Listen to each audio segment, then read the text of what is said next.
신앙생활을 하면서 목사로서 여러분을 바라볼 때 굉장히 궁금한 게 있어요. 예수 믿고 여러분들이 교회에 발을 들여놓은 이후에 하나님을 아버지라고 부르라고 누가 가르쳐 주었습니까? 여러분이 예수 믿고 언제부터 하나님을 아버지라고 부르셨습니까? 가만 보면 찬송 부를 때, 기도할 때 아버지 그러는 분들, 자연스럽게 부르는 분들 너무 많아요. 도대체 여러분들은 어떤 근거를 가지고 또 어떻게, 왜 하나님을 아버지라고 부르시는가요? 성경을 열면 처음 책 창세기, 출애굽기, 레위기, 민수기까지 아무리 봐도 하나님을 아버지라고 부르는 내용이 한 구절도 없습니다.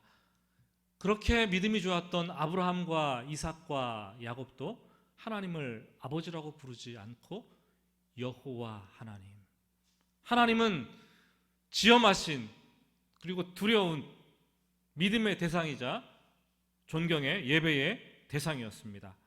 신명기에 들어가면 비로소 모세가 자기 죽음을 얼마 앞두고 이스라엘 백성들을 향해서 마지막 고별 설교를 합니다. 그때 그는 너의 아버지시요 너를 지으신 이가 아니냐라고 언급을 하죠. 그런데 모세가 한 이 말도 하나님을 아버지라고 부르라고 한 것이 아니라 자기가 죽고 이스라엘 백성들이 가나안 땅에 들어가게 될 때 염려하고 걱정하면서 마치 아들이 아버지를 섬기듯 그대로 말씀에 순종하라는 의미에서 민족적인 권고를 한 내용입니다. 선지서로 넘어가게 되면은 이사야 선지자가 백성들을 가르쳐서 백성들을 향해서 또 말씀을 주십니다. 이사야 63장 16절 말씀을 보면은 주는 우리의 아버지시라. 아브라함도 우리를 모르고 이스라엘은 우리를 인정하지 아니할지라도 여호와여 주는 우리의 아버지시라. 주는 우리의 아버지라고 얘기를 했어요. 그럼에도 불구하고 이사야 선지자도 하나님을 아버지라고 부르라고 얘기를 한 것이 아니라 글로써 문장 가운데 우리의 아버지시라라고 서술을 했다라는 거예요. 구약시대 유대인들에게 하나님은 아버지라는 이 어렴풋한 사상이 희미하게 녹아들어 있었습니다. 희미할 뿐 선명하지 않았어요. 심지어 서기관들도 성경을 필사하면서 하나님이라는 단어를 쓸 때 두려워서 붓을 내려놓고 가서 목욕제게 하고 와서 하나님, 야훼라고 썼어요. 그리고 하나님의 이름을 부를 때에도 그냥 다르게 아도나이라고 불렀어요. 하나님은 신앙의 대상이자 그런 분이셨어요. 그런데 이 땅에 오신 예수님은 제자들에게 이렇게 말씀하시죠. 너희는 이렇게 기도하라. 하늘에 계신 우리 아버지여. 주기도문을 가르쳐 주셨습니다. 처음으로 하나님을 아버지라고 부르라고 권고를 하셨습니다. 이것은요, 파격을 뛰어넘어서 충격적인 얘기예요. 당시에 돌을 들어서 쳐 죽일 수밖에 없는 신성 모독죄에 해당하는 거죠. 그런데 예수님은 하나님을 아버지라 부르라. 하나님 아버지 말씀을 하셨어요. 이 땅에 오신 예수님은 사실 이제까지 진행되어 오던 신앙의 이 흐름을 완전히 바꾸어 놓았어요. 신앙의 대상과의 관계를 완전히 바꾸어 놓았고 우리가 드리는 기도의 물줄기를 확 돌려버렸어요. 우리는 하나님 아버지라고 부르면서 신앙생활의 관계를 다시 정립하고 친밀감 있는 기도를 하나님께 드리게 되었습니다. 오늘 갈라디아서 말씀을 보면은 6절에서 바울 사도는 한 걸음 더 나아가죠. 하나님이 그 아들의 영을 우리 마음 가운데 보내사 아빠 아버지라 부르게 하셨느니라. 아빠 아버지라 부르게 하셨느니라. 어떻게 우리가 하나님을 아빠 아버지라 부르게 되었을까요? 어떤 연유로, 어떤 근거로 왜 하나님을 아버지라 부르고 우리는 하나님의 자녀, 아들 되었다라고 얘기를 하는 것일까요? 오늘 말씀 1절부터 3절까지 말씀을 보시면 예수님이 오시기 전의 상태를 율법의 종, 노예 신분이었다라고 말하죠. 1절을 보면 종과 다름 없어서, 3절은 종 노릇 하였더니. 사람들이 제일 싫어하는 것은 통제받고 지배받는 거예요. 근데 종은 착취의 대명사입니다. 인간이 누릴 수 있는 특권과 어떤 권리와 자유 다 빼앗긴 사람이 바로 종입니다. 바울 당시에는 종이 되면은요, 발목에다가 쇠고랑을 차든가 목에다 쇠고랑을 차서 끌고 다닙니다. 공장의 기계처럼 부리고 노동의 생산 수단에 지나지 않았어요. 노예 시장에 가면은 반나체가 되어서 벌거벗은 듯이 있어요. 그럼 지나가는 사람이 보고서 저거 물건 같죠? 얼마에 사겠습니다 하고 흥정을 하게 됩니다. 사가는 거예요. 그렇게 팔려가면 새로운 주인에게 귓볼이 송곳으로 뚫려가지고 인식표를 탁 붙이던가, 아니면은 쇠붙이로 표식을 등에 탁 하고 낙인을 찍습니다. 그때부터 영원한 주인의 소유가 되는 거예요. 도망가면 즉시 사형에 처해주는 것이고, 종은 자기 생각, 자기 주장, 자기 계획 아무것도 할 수 없었고 자유가 주어지지 않았습니다. 그래서 당시 사람들은 종과 당나귀는 똑같은데 종은 말을 할 뿐이고 당나귀는 말을 하지 못할 뿐이다 라고 얘기를 했어요. 어떤 성도님들은 기도를 하면서 이렇게 가만히 들어보면은 우리 목사님 하나님의 종으로서 사명을 잘 감당하게 하시고 라고 얘기를 합니다. 이게 맞긴 맞는데 듣는 종은 좀 기분이 좀 찜찜해요. 그 종이라 그러니까 뭔가 하나님의 좀 사자라 그러면은 좀 폼나고 좀 이렇게 좋을 것 같은데, 우리 목사님 뭐 하나님의 종 막 이렇게 얘기를 하니까 뭐 확 매여 있다는 듯한 느낌이 드는 거예요. 사실 뭐 사도 바울도 자신을 가리켜서 하나님의 종, 그리스도의 종이라 그랬는데 종이라 그러니까 별로 어감이 좋지 않더라는 거죠. 어떤 분이 종이라고 하기 좀 못하니까 기도하면서 그러시더라고요. 우리 목사님 하나님의 종님 이러시더라고요. 종은 님자하고는 어울리는 단어가 아니에요. 종은 놈자하고 어울리는 거예요. 종놈. 그냥 종놈이라고 불러도 되는데 그렇게 부르지 않고 종이라고 부르는 것만 해도 저는 사실 감사한 거예요. 감사한 거. 하나님의 사랑에 매여서 하나님의 종이 되어서 하나님의 일을 하는 사람이 목사가 아니겠습니까, 여러분? 뭐 어디 목사뿐이겠어요. 여러분도 마찬가지예요. 하나님의 사랑에 매여서 사랑의 빛을 띤 자로서 종 노릇하는 사람이 바로 저와 여러분들이에요.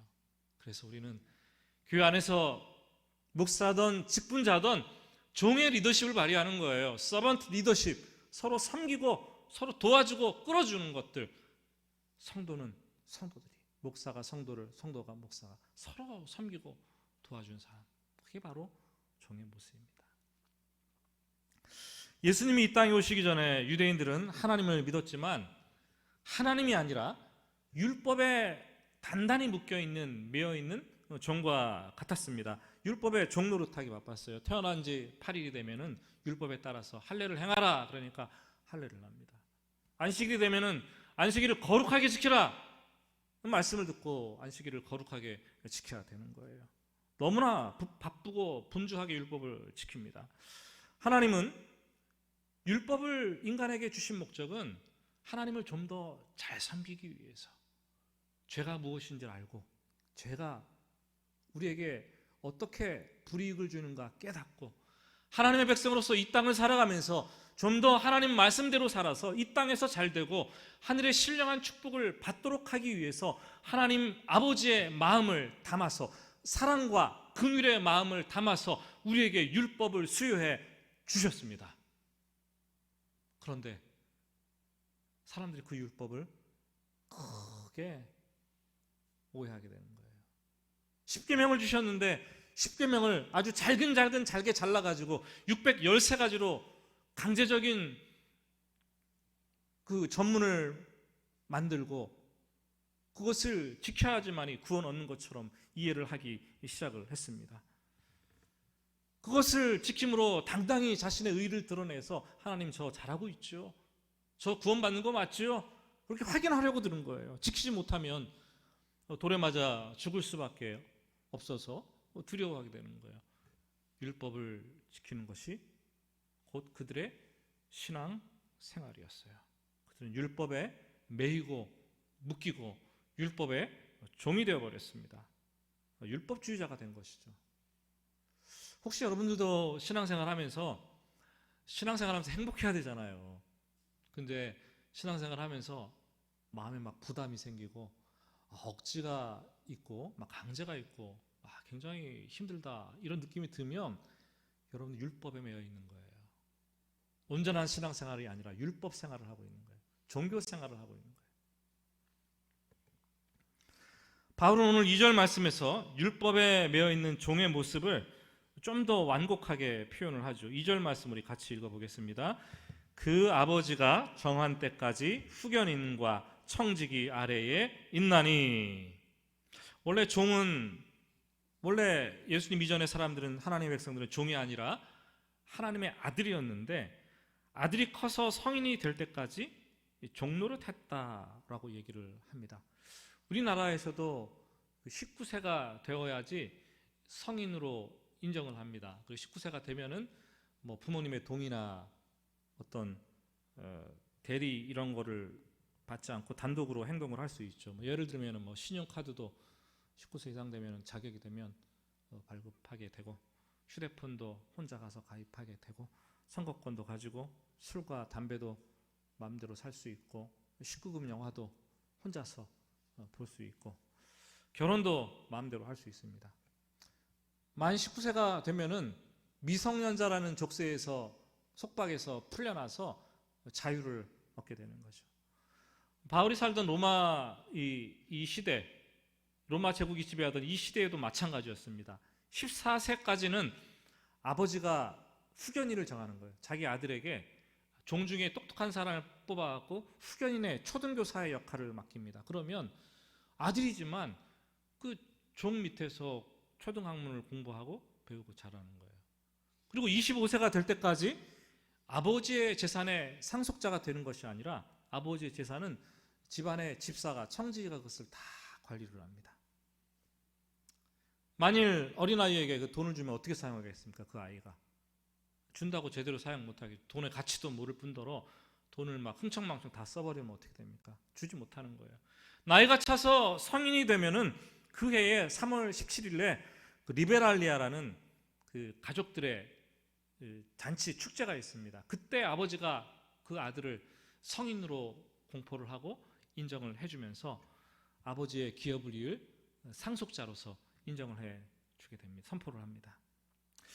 예수님 오시기 이전의 사람들도, 율법 아래에 살았던 사람들은 마치 성년이 되기 전까지 후견자와 청지기 아래 속해 있었던 사람들처럼 율법 아래 묶여 있었어요. 율법이 말하는 하나님이 누구인가, 율법이 말하는 하나님에 대한 지식을 알면서 그것을 가지고 신앙생활을 해왔어요. 초보적인 신앙생활만 해왔어요. 율법이 하라는 대로 해왔어요. 그러나 하나님의 아들이신, 독생자이신 예수님께서 이 땅에 오심으로 말미암아 상황이 완전히 바뀌어지는 놀라운 은혜를 체험하게 됩니다. 그것이 4절과 5절 말씀에 기록이 되어 있어요. 4절과 5절 말씀 큰 목소리로 같이 읽어보겠습니다. 때가 참에 하나님이 그 아들을 보내사 여자에게서 나게 하시고 율법 아래에 나게 하신 것은 율법 아래에 있는 자들을 속량하시고 우리로 아들의 명분을 얻게 하려 하심이라. 아담과 하와가 범죄에서 타락한 이후 하나님은 때가 찰 때까지 수천 년 동안 아들을 보내기 위해서 준비하며 기다리고 또 예언자들을 통해서 예언까지 하게 하셨습니다. 창세기 3장 15절을 우리는 원시복음이라고 하는데 그 말씀을 보시면 여인의 후손이 내 머리를 상하게 할 것이요 라고 기록되어 있어요. 원시복음은 처음 복음, 복음의 시작을 가리키는 거예요. 창세기에 기록되어 있어요. 여인의 후손이 머리를 상하게, 누구의 머리를요? 뱀의 머리를, 사탄의 머리를, 사탄의 권세를 다 꺾어버린다라는 거죠. 예수님은 인간의 몸에서 여자의 후손으로 태어날 것을 창세기부터 예언을 하고 있었어요. 예수님이 오시기 600년 전에 이사야 선지자도 처녀가 잉태하여 아들을 낳을 것이다, 그 이름을 임마누엘이라 하리라 라고 예언을 했어요. 처녀, 동정녀 마리아의 몸에서 탄생할 것을 예언했습니다. 구약의 성경 곳곳도 여자의 후손으로 예수님이 오실 테인데 그는 아브라함의 후손인 동시에 다윗의 후손이 될 것이다 라고 말씀하셨고, 미가 선지자는 특별히 예수님이 어디에서 태어날 것이다 라고 장소까지 아주 구체적으로 베들레헴이라고 선명하게 가르쳐 주었습니다. 여러분, 예수님이 이 땅에 오신 거는요, 어느 날 갑자기 내가 좀 가야지, 가서 구원해야지, 갑자기 오신 게 아니에요. 하나님 아버지께서 충동적으로 아들 보내서 그냥 구원해야지, 절대 이런 게 아니에요. 태초부터 하나님께서 계획하신 그 구속사역의 계획 속에 있는 그림이었고, 수천 년을 통해서 예언자들을 통해서 예언하시고 준비하셨습니다. 때가 참에 하나님의 때가 차고 우리 인간의 때가 맞물렸을 때, 카이로스와 크로노스의 시간이 완전히 맞물렸을 때 하나님은 그 아들을 이 땅에 보내셨습니다. 때가 찼다라는 말은 당시 로마 제국이 문명이 발달해서 도로망이 다 뚫렸어요. 전 세계 도로망이, 로마로 가는 길이 다 열려진 거예요. 우편 제도가 어느 곳에나 다 도달할 수가 있었어요. 그리고 알렉산더 대왕에 의해서 헬레니즘 문명이 전 세계로 확산되면서 전 세계가 하나의 거의 헬라어라는 공용어를 사용하게 되었어요. 그리고 이스라엘 백성들은, 하나님의 백성들은 메시아를 400년 동안 신구약 암흑시대 기다리면서 하나님에 대한, 메시아에 대한 갈망과 목마름이 아주 가득 차게 되었어요. 바로 그때에, 때가 찼을 때에 하나님은 자기 아들을 이 땅에 육신을 입고 보내셨다. 가장 절묘한 타이밍에, 복음이 확산되기에 가장 좋은 그 시기에 예수님을 이 땅에 보내셨습니다. 예수님을 이 땅에 보내신 사건은요, 성육신 사건은 인류 역사의 한 획을 긋는 사건이에요. 예수님을 중심으로 해서 BC와 AD가 역사가 나눠졌어요. BC가 뭡니까, 여러분? Before Christ.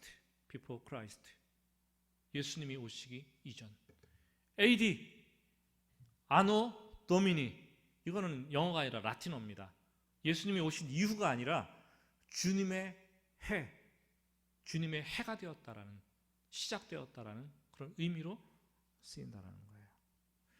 이 땅에 오신 주님은 율법 아래에 매여 있던 종들을 완전히 속량하셨습니다. 여러분, 속량은 우리가 찬송 부를 때도 나를 속량했으니,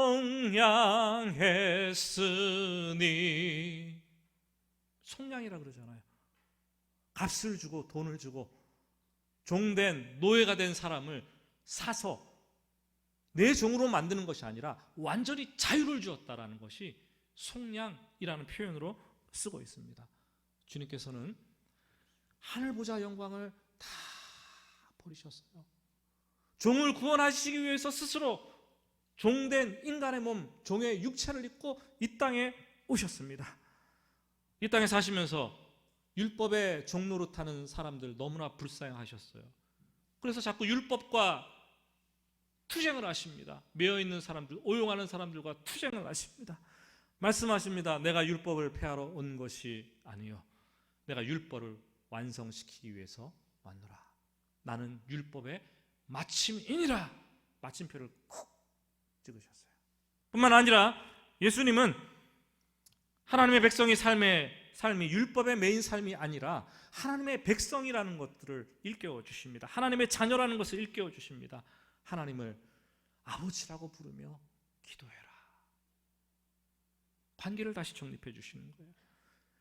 율법의 삶을 뛰어넘어서 신앙생활을 비교할 수 없는 그 풍성한 생명의 삶으로 하나님께서 만들어내신 거예요. 그리고 당신께서 말씀하시는 대로 십자가의 죽으심으로써 율법을 완성하셨고 완전히 율법에 놓여있던 우리를 죄에서 속량하셨습니다. 거꾸로 말하면 하나님께서는 율법의 종이었던 우리를 자기 아들을 보내서 십자가에 죽게 하심으로 말미암아 우리를 양자 삼으셨어요. 예수님과 똑같은, 예수님이 첫째요, 둘째는 우리, 입양을 하셨어요. 어덥션 하셨다라는 거예요. 다른 성경 에베소서 1장 4절부터 5절까지의 말씀을 한번 영상을 통해서 한번 같이 읽어보겠습니다. 같이 읽습니다. 곧 창세 전에 그리스도 안에서 우리를 택하사 우리로 하여금 사랑 안에서 자신 앞에 거룩하고 흠에 없고 하시려고 그 기쁘신 뜻대로 우리를 예정하사 예수 그리스도로 말미암아 자기의 아들들이 되게 하셨으니. 하나님은요, 창세 전에 만세 전부터 우리를 미리 아셨습니다. 우리를 구원하시기로 작정된 자들을 구원하시기로 예정이라는 단어를 써요. 예정하셨습니다. 그리고 때가 참에 하나님께서 자기 아들을 이 땅에 보내셔서 그 핏값으로 우리를 거룩하고 흠이 없게 완전히 깨끗하게 하십니다. 하나님의 우리가 자녀가 되는 걸림돌들을 예수님을 보내심으로 말미암아, 이 땅에 육신을 입고 보내심으로 말미암아 율법을 다 이루게 하시고 십자가에 피를 흘리시게 하심으로 말미암아 죄를 다 씻어주시고 걸림돌을 다 제거하셨어요.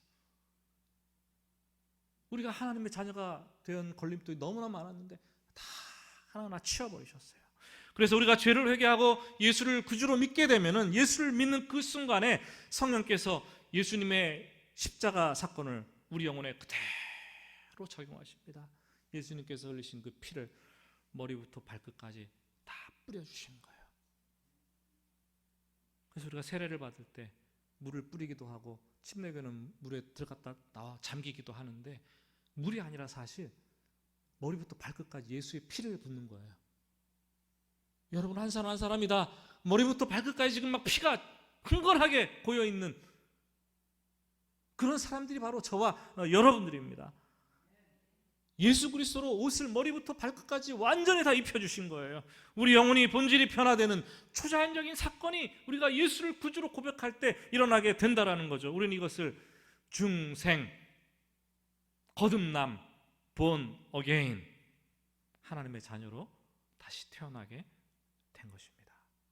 바로 이 순간이, 바로 창세전에 하나님께서 양자로 입양하실 것을 계획하셨는데, 택하셨는데, 지금 이 순간이 바로 하나님께서 양자로 입양하시는 순간이 되는 거예요. 우리는 이런 과정을 통해서 하나님의 자녀, 하나님의 아들이 되었습니다. 영접하는 자, 곧 그 이름을 믿는 자들에게는 하나님의 자녀가 되는 권세를 주셨으니, 우리는 그 권세를 받았기 때문에 아버지 부르는 거예요. 그냥 그것도 모르고 남들이 교회 오니까 다 아버지라고 부르네, 예수 믿는 것들은 천수도 없나, 너도 아버지 나도 아버지 다 그러는데 내가 아버지라고 불러야 되나, 이런 생각이 드셨습니까? 마지못해 그냥 아버지라고 부르고 떠듬떠듬 부른다면 좀 뭔가 의미를 알고서 불러야 되는 거 아니겠어요? 뭔가 알고서 하나님이 내 아버지 되시고 내가 아들 되는 것을 믿고 신앙생활을 해야 되는 거 아닙니까, 여러분? 오늘 말씀 6절 말씀 보시면, 우리는 더 이상 죄에 매여 있거나 율법에 매여서 종노릇하는 사람들이 아닙니다. 복음의 클라이막스가 6절이라고도 할 수 있는데, 같이 6절을 읽어보겠습니다. 너희가 아들임으로 하나님이 그 아들의 영을 우리 마음 가운데 보내사 아빠 아버지라 부르게 하셨느니라. 우리가 받은 구원은 예수님을 영접하는 거예요. 영접함으로 이루어졌어요. 예수님을 영접했다는 것은 예수의 영을 모셨다라는 거예요. 예수의 영을 모셨다는 것은 성령이 우리를 지배하는 삶이라는 거죠. 거침없이 예수의 영을 받은 사람들은 하나님을 아버지라고 부를 수 있어요. 구원은 하나님을 아버지라고 부르게 만들어 주신 사건이 바로 구원입니다. 그래서 구원받은 사람들은 날마다 자연스럽게 신앙생활하면서 삶의 현장 속에서 아버지라고 기도합니다. 아버지라고 부르면서 친밀한 관계를 유지하는 거예요. 아버지의 나라가 이 땅에 임할 것을 간구하면서 아버지라고 부르는 거예요. 고통스러울 때도 아버지, 힘들 때도 아버지. 6절 말씀을 보니까 아빠, 아버지라고 부르게 하셨다라고 얘기를 합니다. 아빠라고 한글 성경이 번역되어 있는데 원래 원어를 보면은 이게 아빠가 아니라 아바, 연음을 붙여서 읽으면 아빠 이렇게 되어 있어요. 아빠. 이 아빠라는 말은 아람어고 아버지라는 말은 헬라어인데 원문은 아바 파테르 이렇게 되어 있죠. 원래 아빠라고 우리가 어린아이들이 부르는 용어는 헬라어에서 파테르, 파파스라는 단어가 따로 있어요. 파파스라는 단어. 데디, 파파스 부르는 거예요. 그런데 그 단어를 사용하지 않고 아빠. 아마 한글 성경학자들이 번역을 하면서 좀 더 읽는 독자들에게 하나님을 친밀감을 아버지됨을 느낄 수 있도록 일부러 비슷한 단어의 단어를 사용해서 기록했다라는 생각을 합니다. 이 아바라는 말은요, 아빠라는 말이라기보다 어린아이들도 아버지라고 부를 수 있고 다 큰 성인들도 아버지라고 부를 수 있는 말인데 나를 절대적으로 보호하시는 아버지라는 뜻이 담겨 있어요. 친밀감 있는 아버지, 내가 정말로 신뢰하고 내가 사랑하고 내가 존경을 할 만하고 나를 보호해 주시는 그 아버지라는 의미가 아빠라는 의미에 담겨 있어요. 아빠, 아버지라고 부르면은 친밀하신, 정말로 나를 보호하시고 사랑하시는 하나님 아버지라는 뜻으로 우리는 해석할 수가 있습니다.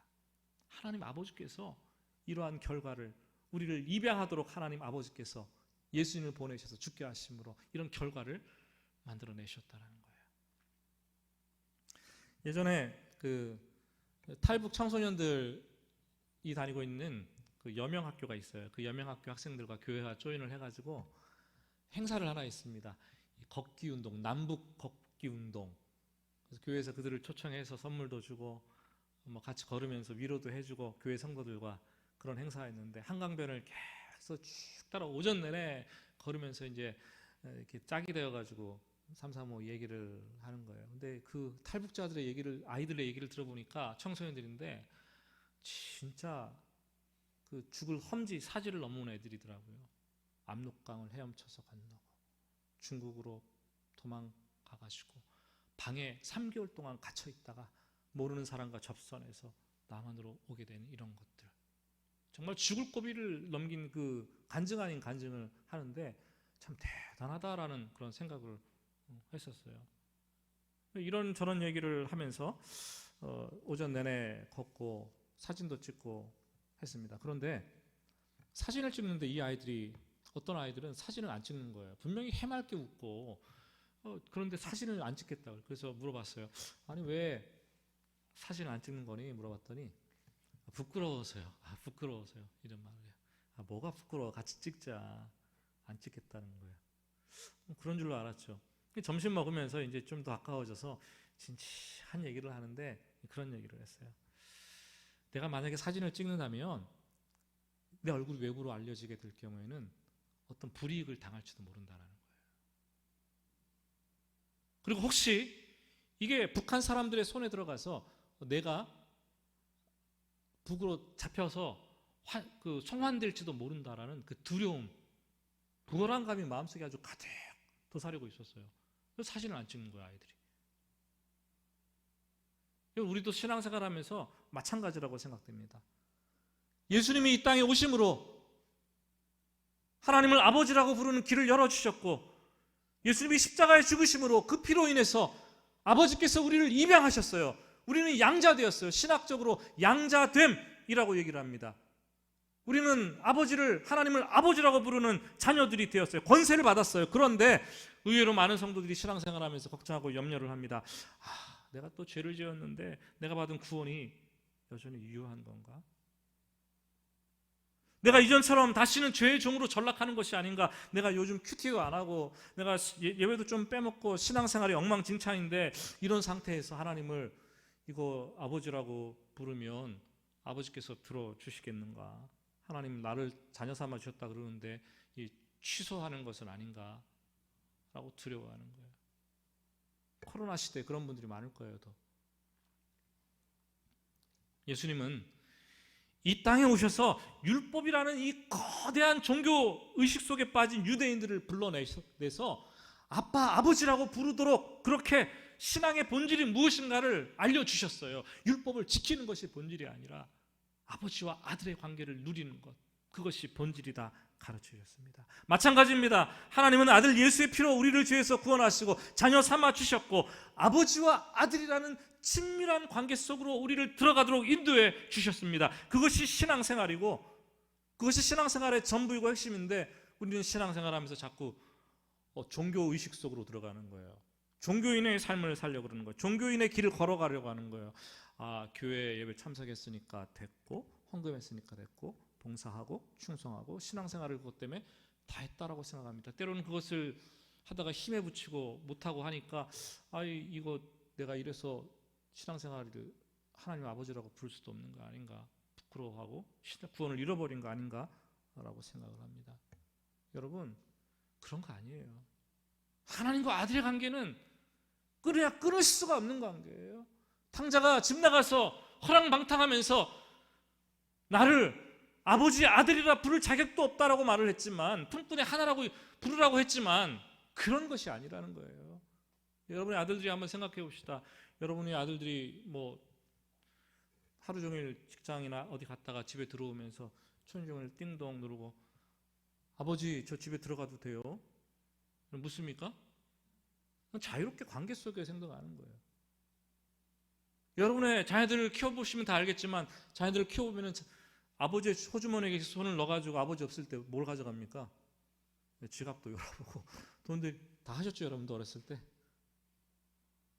그래, 아버지가 혼대켜도 아버지와의 관계가 끊어지지 않는 거예요. 아들이 주눅 들어가지고 막 우리 아버지 아닌데 이렇게 하십니까?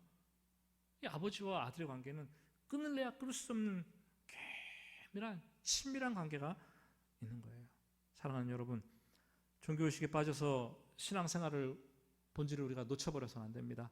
다시 우리가 숨막히는 율법 속으로 짐을 싸들고 기어 들어가서 하나님의 아들 된 것을 부끄럽게 해서는 안 된다는 거죠. 신앙생활을 하면서 하나님을 아버지라고 부르는 것보다 더 중요한 것은 없어요. 그 관계보다 더 중요한 것은 없어요. 우리가 신앙생활을 하면서 신앙생활에 많은 분더더기가 붙어 있다면 우리는 그것을 다 털어내야 돼요. 털어내. 그리고 하나님을 아버지라고 부르는 그 관계를 회복하는데 우리가 초점을 맞춰야 됩니다. 그것이 신앙의 본질입니다. 우리가 받은 구원은 완전하죠. 내가 실수투성이고 내가 죄투성이고 내가 연약하다 할지라도, 내가 자주 넘어진다 할지라도 하나님은 우리를 아들 삼으신 것, 입양하신 것 절대 되물리지 않으십니다. 이런 믿음의 기초가 흔들리지 않아야 됩니다. 우리는 예수 믿고 너무나 좋으신 하나님 아버지를 만났고 영원한 하나님 아버지를 만났습니다. 기도하면서 찬송하면서 길을 가다가 삶의 현장에 문득문득 그 좋으신 아버지를 아버지, 아버지 부르면서 그 관계를 누려나가고 이어갈 수 있기를 예수님의 이름으로 축복합니다. 주신 말씀 생각하면서 우리 찬송과 함께 부르겠습니다.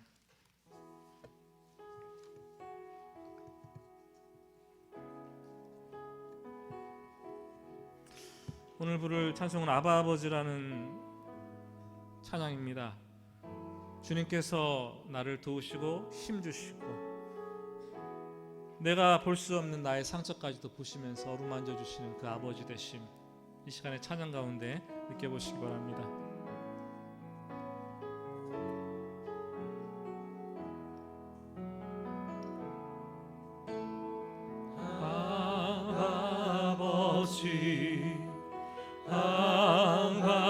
아버지 나를 나르시고 바라보시는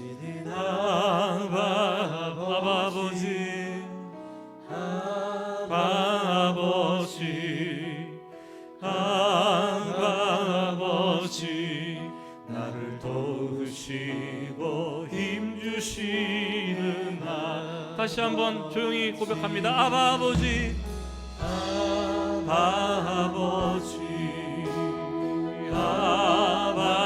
아버지 나를 안으시고 바라보시는 아바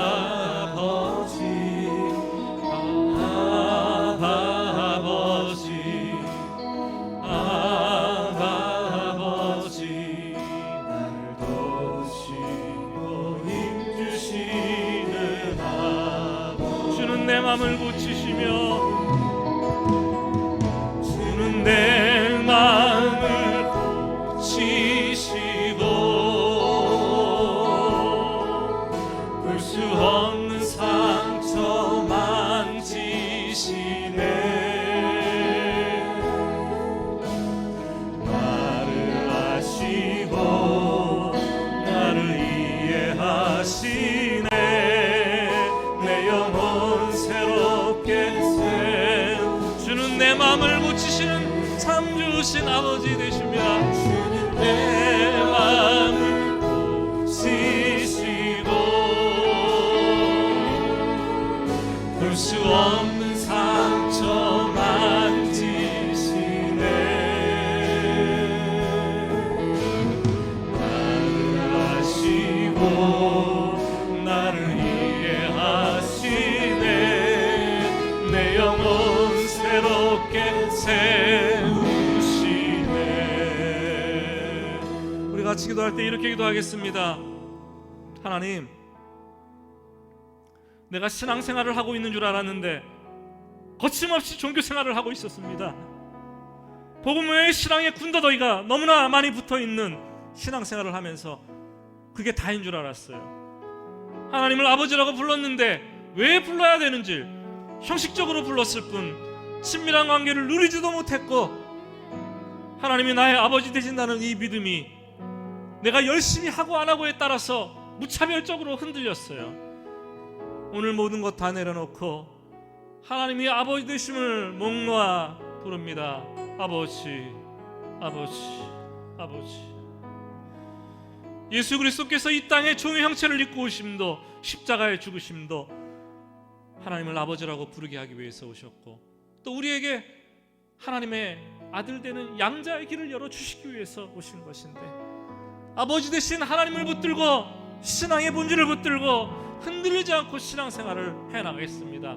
이 시간 다 같이 크게 아버지라고 부르면서 같이 하나님께 합심해서 기도드리겠습니다.